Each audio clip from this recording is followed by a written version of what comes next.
A Mother in Mannville, A Small Boy's Mother, written by Marjorie Kinnan Rawlings. I was living in the Smoky Mountains in Carolina. It was autumn. I needed a quiet place to be away from people. My mind was troubled, and the mountain air helped me write better. I also wanted to see the red autumn leaves, the pumpkins, and to feel the excitement of living free and alone. I found them all in a small house, which belongs to the children's home. The house is cut off from the village below and from the world by deep mountain snow. The heavy fog that surrounds the Smoky Mountains hides the house from the eyes of the people. When I moved into the house, I asked the lady at the children's home to send a boy to cut wood for the fireplace. About a week later, I looked up from my writing, a little surprised. There, in front of me, was a small boy. My dog, Pat, had not barked out to warn me. The boy wore old torn pants and a shirt worn thin from too many washings.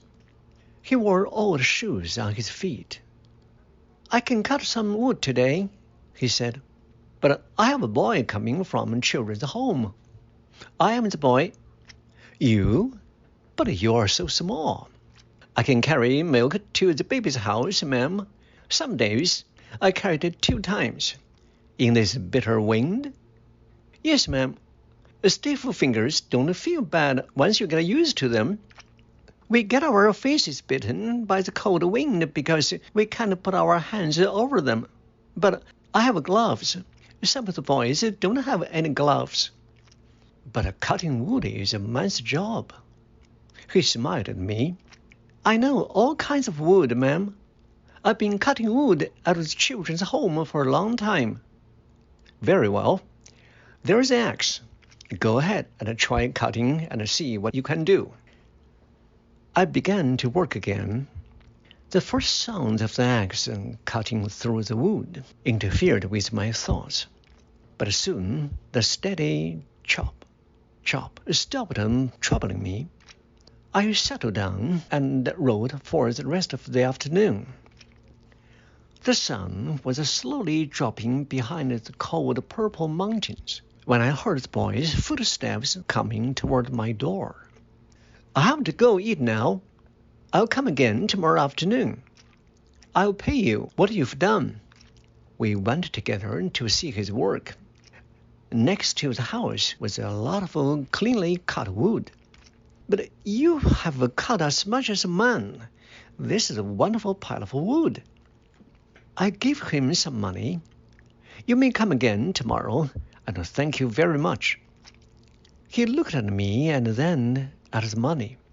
He seemed as if he wanted to talk, but he could not.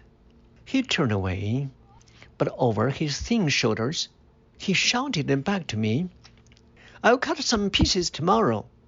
You'll need small thin pieces, and middle-sized pieces, and some heavier ones." He came again the next day and worked until it was time to leave. His name was Jerry. He was 12 years old and had been at children's home since he was only 4. I thought of him as he must have looked when he was 4 years old. The same strong gray eyes with a small ring of blue around them. The same integrity and courage. Integrity is honesty, but it is more than just being honest. For example, the handle of the axe broke one day. Jerry said the children's home would repair it. I handed him some money to pay for it. He wouldn't take the money. "I'll pay for it, ma'am. I broke it. I didn't hit the wood in the right place." "But, Jerry, no one hits the wood in the right place all the time. It was a weak handle. I'll speak to the man who sold it to me." It was only then that he would take the money. Another thing about Jerry that was special, he would do those little help things that are not necessary, but make life so much easier. Things only the heart can do, things that cannot be trained or taught, for they are done quickly and without thought. He found a hole near the fireplace that I had not seen. "I'll place some wood in the hole, ma'am. Then, when the sudden storm comes up, you can stay warm." Or the day he found a loose stone in the walking place outside. "Let me place a bigger stone there. I'll dig a hole deeper so it won't come loose again." The days passed, and Jerry and my dog, Pat, became close friends. Perhaps it was because a boy and a dog have a common spirit, a wisdom that is closer than a grown person and a dog. One cold day, Jerry sat close by me near the fire. The dog lay close to him. We watched the fire burn. Jerry suddenly talked of something he had never talked of before. "You look like my mother, especially next to the fire." "But you were only 4, Jerry, when you came to live at a children's home. Do you still remember your mother?" He nodded his head, yes. "My mother lives near Mannville." Learning he had a mother surprised me. I also felt anger against her. How could she abandon such a nice boy? The children's home was nice. The people there were kind, and the boys were healthy. But what sort of person was his mother? Jerry must have looked as nice then as he did now. His fine qualities have always been there. Any person could see them. My heart filled with questions I dare not ask. I was afraid I would cause him pain, so I talked to him carefully. "Have you seen your mother lately?" "I see her every summer." I wanted to cry aloud. "Why are you here? Why aren't you with mother? Why aren't you with her? How can she let you go away again?" But I said nothing. Jerry talked with happiness in his heart. "She comes for me from Mannville whenever she can. She isn't working right now. She wants to give me a dog, but they say a boy can't have a dog at home. She sent me a Sunday suit, and last Christmas she sent me a bicycle. I let the other boys play with the bicycle when they promised me to be careful with it." My mind was busy trying to understand his mother. She had not completely forgotten him, but why? What was the reason other than being poor? Jerry, still sounding happy, talked in a very soft voice. "I'm going to take the $1 you give me and buy her a pair of gloves, white gloves. She likes white gloves." I could say nothing except, "That would be nice," for I hated her. There was other food than bread, food for the soul and for the heart that only a mother can give. He was going to buy gloves for his mother while she lives in Mannville away from him. I decided I would not leave the mountain until I talked with her to learn why she had placed him in a children's home. But the human mind finds many things to think about. Every wind seems to blow new indifferent thoughts into it. I finished my work, but it did not please me. My thoughts turned to travel. I decided to go to Mexico and then perhaps on to other places. I did not take the time to see Jerry's mother.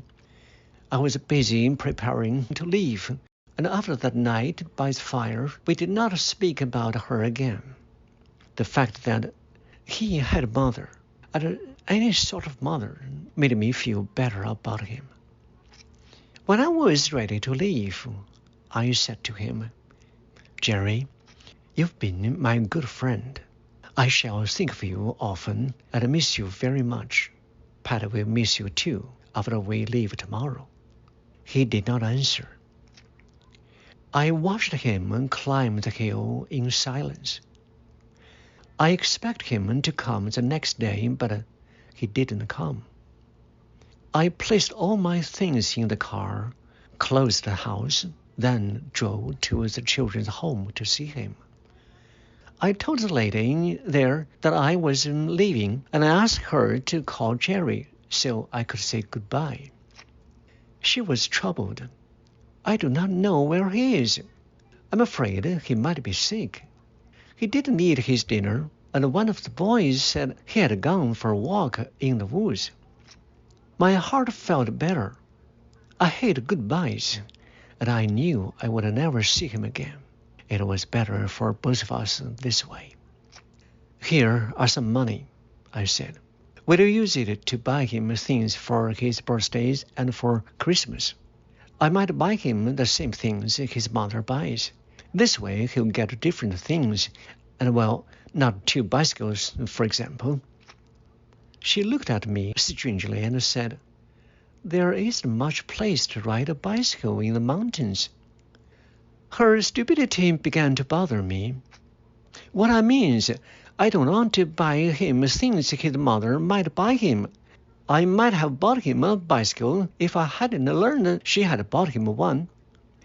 She still looked at me. Then she finally said, I don't understand. He has no mother. He has no bicycle.